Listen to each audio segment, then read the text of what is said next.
कुछ प्रॉब्लम आ गई थी और I could not speak on full time. आज हम लोग जो कल की बात थी उसको पूरा यहाँ पे करते हैं। एक्चुअली मैं जो अपनी बात कह रहा था उसमें छूटने का कारण था, मेरे किसी का फोन आ गया और मैं आज बात करता हूँ शुरू। जी सर। एक्चुअली जो हम लोगों का कंसेप्ट है, पीबीएसपी का जो मोटो है, वो एक वेलफेयर ऑफ सोसाइटी का है। और वेलफेयर ऑफ सोसाइटी में हम विभिन्न अंग हैं।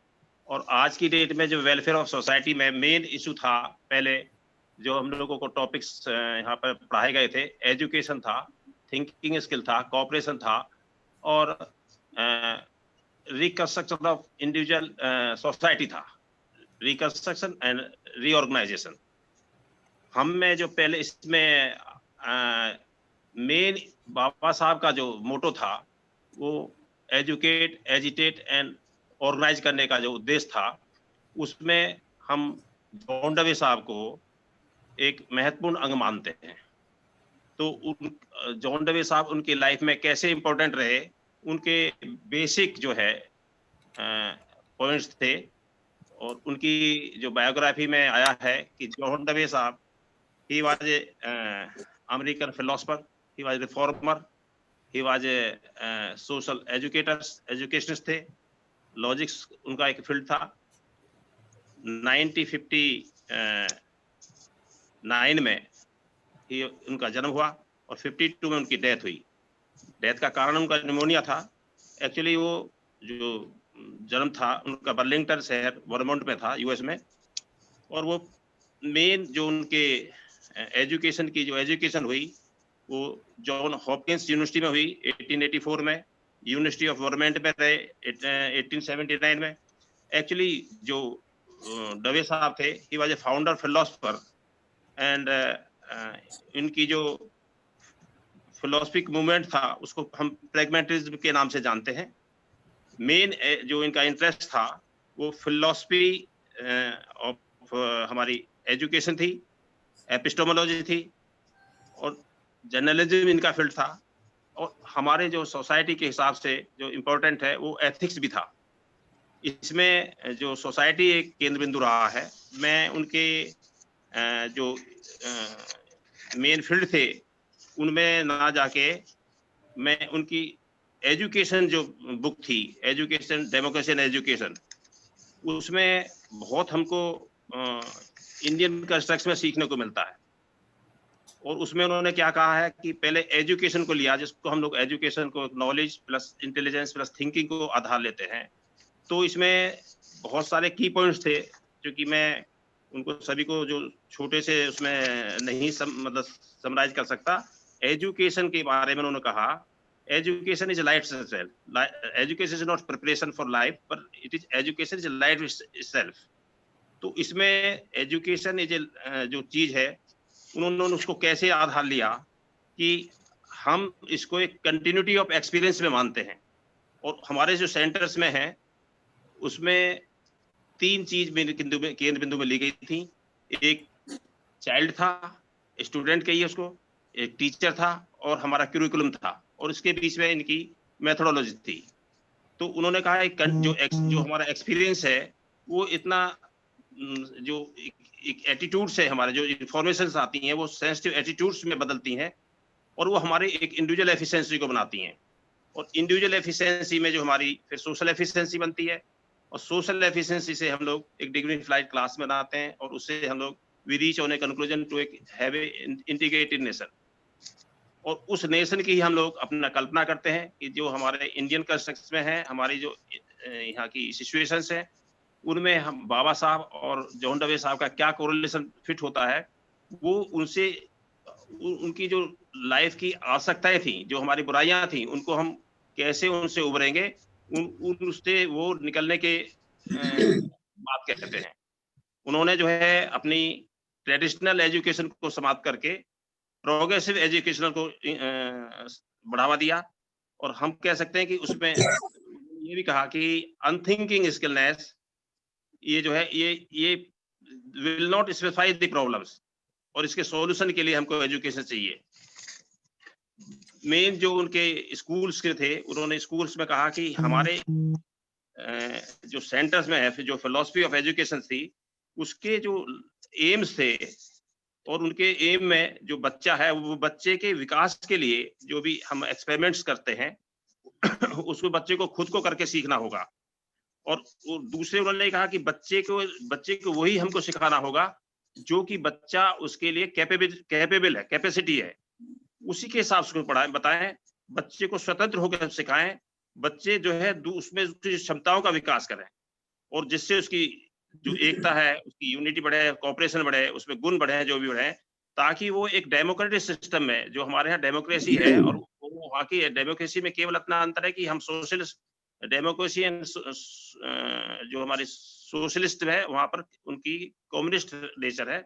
लेकिन उस डेमोक्रेसी के आधार पे जो इन्होंने किताबें भी आगे रखी हैं, वो ये कहते हैं कि हम बच्चे के लिए, जो आज के नहीं, आज के लिए हमको सोचना है, भावी जो है जीवन तो तैयार होगा, और वो कैसे हमारा कंट्रोल करेगा, हमारा जो लाइफ है वो बेसिक नीड्स को पूरी करे, बेसिक नीड्स के ऊपर है, ताकि जो भी उसमें एक्सपीरियंस हम लोग रिकंस्ट्रक्ट करेंगे और भावी लाइफ के लिए उसको ऐसा बनाएंगे कि ताकि वो अपने जीवन में आने वाली हर समस्या का निदान कर सके। उन्होंने ये भी कहा कि ये एजुकेशन जो है इंटीग्रेटेड अप्रोच की होनी चाहिए, जिसमें हमारे उसके एजुकेशन के साथ साथ में जो बेसिक साइंस है, ह्यूमंस मतलब है, हिस्ट्री है, वो उसमें जैसे आज के हम अब परिप्रेक्ष्य में कहें तो उसको बढ़ई का भी काम सिखाएं, उसको सिलाई का काम सिखाएं, और उसको जो हैंड्स ऑफ ऑन अप्रोच है उसको वो डेवलप कर सके। इसमें जो एजुकेशन की जो मेन उनके थे, उन्होंने जो एजुकेशन ली थी, हालांकि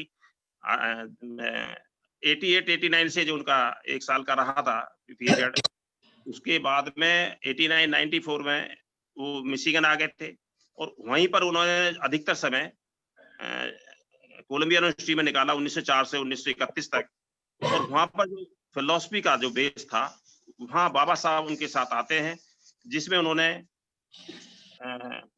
1913 से लेके 1916 तक उनके साथ में रहे, और वो जो चीजें इंडियन कंस्ट्रक्शन में उन्होंने ली, उसमें सोसाइटी, मॉरल्स, एथिक्स, डेमोक्रेसी, ये केंद्र बिंदु कर दी, और उन्हीं पर जो है उन्होंने अपनी किताबें भी लिखी थी। और उन किताबों में ये लिखी की बात है कि जो हमारे इंडियन कंस्ट्रक्शन में हमको लागू करते हैं। उन्होंने ये भी कहा कि जैसे ये जो स्कूल जो है, ये school is not a preparation of life, but school is a life. इसका मतलब है कि जो स्कूल है वो हमारा पहला वातावरण है, और दूसरे वातावरण में जिससे बच्चा सोसाइटी से आता है, वो सोसाइटी को उन्होंने लिंक किया।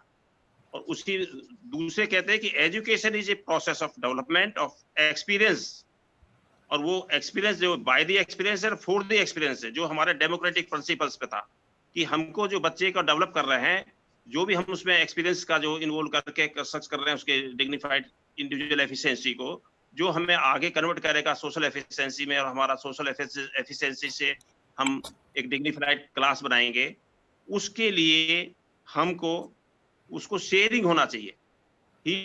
अपनी जो लाइफ में वो सीखता है उसको सोसाइटी के लिए शेयरिंग करे, ताकि सोसाइटी उसका लाभ ले सके। हम लोग जो है उसको यहाँ पर अपने इंडियन कंस्ट्रक्शन में नहीं कर रहे हैं। तो उन्होंने कहा है कि education is a reconstruction of experience. ये रिकंस्ट्रक्शन ऑफ एक्सपीरियंस होगा तो रिकंस्ट्रक्शन ऑफ सोसाइटी और रीऑर्गेनाइजेशन ऑफ सोसाइटी की जो बात करते हैं, पहले इंडिविजुअल एफिशिएंसी में जो चाइल्ड है उसको रिकंस्ट्रक्ट करना पड़ेगा। और दूसरे जो एजुकेशन को उन्होंने ये भी कहा कि it is continuity of experience, it is not stable. तो जो हमको एक इस पॉइंट पर आकर दूसरे पॉइंट पर हम जब स्टार्ट करते हैं, तो वहां पे जो चेंज होता है उसको हमको चेंज को बढ़ोतरी के रूप में देखते हुए अपने सिस्टम में लेना है। तो जो सोशल एफिशिएंसी जो उन्होंने कही थी, ये जो डिग्निफाइड क्लास में आती है, यही हमारा पीबीएसपी का मोटो था कि हम अपने सिस्टम में जो बुराइयां हैं, जो कास्ट की है, क्रीड की है, वो भी एक एजुकेशन से जाएगी। जो कोऑपरेशन है वो भी हमारे एजुकेशन से आएगा। जो हमारे स्किल्स हैं, टेक्निक्स हैं, उनको हम लोग अपने उसमें लेंगे। तीसरे इसमें जो वो बात करें क्यूरिकुलम, जो हमको पढ़ाया जा रहा है उसकी जो हमारी बच्चे की जो एबिलिटी है, जो रुचि है, उसके हिसाब से पढ़ाना है। ना कि उस पर थोपना है। जो हमारी ट्रेडिशनल नॉलेज है उसको उन्होंने खत्म करके प्रोग्रेसिव नॉलेज जो स्टडी की बात कहा, तो उसमें कहा था कि हमें हैंड्स ऑन अप्रोच है, लर्निंग बाय डूइंग का कंसेप्ट लेना है, ताकि लर्निंग बाय डूइंग में जो वो बच्चा सीखेगा वो टिकाऊ होगा। वो ऐसे नहीं होगा कि उसको याद करने के लिए वो उसको बार बार रट्टा लगाए और आगे जाए। उन्होंने कहा कि ये जो भी कंस्ट्रक्शन रिकंस्ट्रक्शन हो रहा है एक्सपीरियंस का, वो एक टिकाऊ नेचर में होना चाहिए, लाइफ में आज के यूज क्या होना चाहिए, और आगे जाते हुए तो उसको कोई भी परेशानी फेस करने के लिए तैयार रहना चाहिए।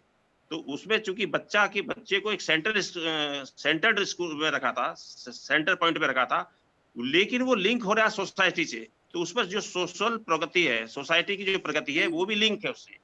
तो बच्चे का ऐसा वातावरण होना चाहिए, स्कूल का ऐसा वातावरण होना चाहिए जिससे कि उसके बच्चे के अंतर्गत उसकी एकता की भावना हो, उसमें आपसी प्यार हो, सद्भाव हो, उसमें जो प्रेम की हो, अनुशासन हो। ये चीजें जो क्वालिटी ऑफ लाइफ है, जो हमारे स्किल्स की जो गुण है, वो लिंक्ड होना चाहिए सोसाइटी बेस्ड। ना कि बच्चे को जो हमारे यहाँ पर दिया जा रहा है कि बच्चे आज की समाज में हमारा कहता है कि समाज कि भाई पढ़ाने लिखाने से क्या फायदा, हमको नौकरी नहीं मिलती। लेकिन उसी को उन्होंने जॉन डेविस साहब ने अपने दूरदृष्टि के रूप में देखा कि नहीं, हमको इसको ऐसे बच्चे को डेवलप करना है सोसाइटी में, ताकि वो आने वाले समय में अपने हर समस्या का प्रॉब्लम सोल्विंग होना चाहिए, प्रॉब्लम्स का है वो सॉल्यूशन कर रहे, और उसके रूट कोज तक तो जान जाए। तीसरे इसमें उन्होंने कहा कि हमारे जो मेथड्स हैं, हमारे जो हमको टीचर्स का है, वो कैसे होना चाहिए। टीचर का जो रोल है वो गाइड के रूप में होना चाहिए, वो फैसिलिटेटर के रूप में होना चाहिए, और जो इसमें लर्निंग बाय डूइंग में जो एक्सपीरियंसेस आ रहे हैं, उसमें जो हमारा मटेरियल जो हमारा करिकुलम का था, जो बताया था कि वो ऐसा होना चाहिए जिसमें साइंटिफिक बेस हो, हिस्ट्री भी जो, मॉरल भी हो, और वो जो टीचर है उस टीचिंग के मेथड्स में एनवायरनमेंट को लेकर कि एनवायरनमेंट हमारा सराउंडिंग्स में जो सोसाइटी नियरेस्ट है, स्कूल उससे पहले है, लेकिन आसपास की जो क्रियाएं हैं उसका उस पर वो अनुभव करके सीखेगा। बाल केंद्रित होने के साथ साथ उसकी जो जो एबिलिटी है उसको हम योजनाबद्ध तरीके से आगे जी बढ़ाएं। सर। उसके साथ ही हम लोग हाउ टू वी थिंक, इसमें जो इसकी इनकी थिंकिंग की थी वो भी बात आई। हम इसमें कह सकते हैं कि जो हमारे आड़े चीजें आ रही थी उसमें हम बाबा साहब ने कहा था कि हमको अपने एक ऐसे हिंदू सोसाइटी में जिसमें हम लोग बहुत सारी प्रथाएं, कास्ट सिस्टम है, और जो हमारा रिलीजन है, इक्वलिटी इनइक्वलिटी जो हमारी समस्या है, फ्रीडम फ्रेटर्निटी वाली, उसको कैसे दूर कर सकते हैं, उसका आधार ही एजुकेशन था। जी सर, इसीलिए समराइज करें। इसीलिए उन्होंने कहा कि जितनी भी किताबें उन्होंने लिखी थी, education and democracy, education experience, वो सब इनकी इर्द गिर्द जो हमारे इश्यूज थे, चाहे उसमें हमारी सोसाइटी थी, हमारे सोशल एथिक्स थी, मॉरलिटी थी, इनको लेते हुए जोंडवे साहब ने बाबा साहब के सानिध्य में ये आपस में इन्होंने शेयरिंग किया और उन्होंने शिक्षा ली, ताकि हम एक वेलफेयर सोसाइटी का निर्माण कर सकें। बेसिक जो चीजें थी उसमें एजुकेशन मेन सेंटर रहते हुए मेन केंद्र बिंदु रखा गया, और एजुकेशन चूंकि लिंक है हमारे पांचों सब्जेक्टों से, कास्ट से भी, कॉपरेशन से भी, रिकंस्ट्रक्शन से भी, और एज ए होल हम इनको समावेश करते हुए we can have a welfare of society. जो हमारा पहला प्री एग्जिस्टिंग स्टेज थी अशोक के समय में, वो जो आज हमसे वंचित हो गए, उसी को हम पाने के लिए कि अशोक का राज आएगा, सबको भयमुक्त बनाएगा, समझने वाले को समझना होगा, समझ कर समझाना होगा।